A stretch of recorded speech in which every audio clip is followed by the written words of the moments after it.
Hi, my name is Chip Ingram. I'm the author of Culture Shock, and I've been talking about some pretty controversial things, and our heart's desire is to bring light, not heat, to things like abortion or homosexuality or the church and politics. And what I want to talk to you about is about abortion, but I want to talk about it in maybe a different way. You know, when we say that topic, somehow we get this idea that there's some probably people out there that have abortions, and sometimes people within the church, we're very strong on, we want to preserve human life. Did you know about 2/3 of all the abortions that happen in America, they happen by women who self-proclaim to be a Christian of one kind or another?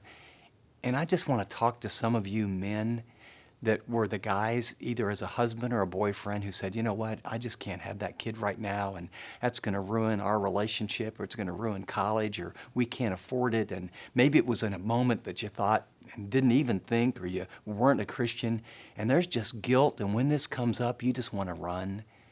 Or maybe you're a woman that no one knows. My wife was talking to someone recently, and they were getting close, and she's had a lifelong struggle with depression. And as they began to talk and share very openly and very, very deeply and intimately, the lady, I think, finally felt safe enough to begin to share some things of her past. And, she's like this super godly lady now, and a together family, and everything looks so great. And she feels so ashamed and so guilty and has never dealt with it. And you know what happens when we push things deep down and we don't deal with them? Bad stuff happens in your soul. Bad stuff happens in your emotion.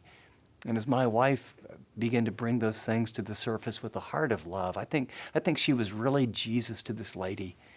And boy, I've had that same experience with men.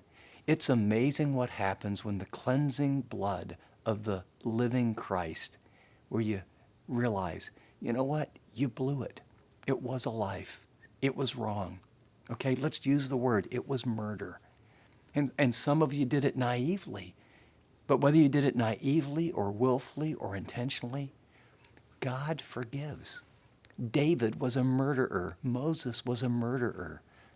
The Apostle Paul was a murderer. And God wants you to know, and he wants us to be conduits of grace to people that are really struggling with what's happened in their past. And so when we think about abortion, could we not get political? When we think about abortion, could we not just think about the children that are now, but could we also ask about the people that have had them in the past? And let's be the church. Let's be the hands and eyes and heart and the love of Christ. Let's make abortion a topic around which we bring life and healing the way Christ has for us.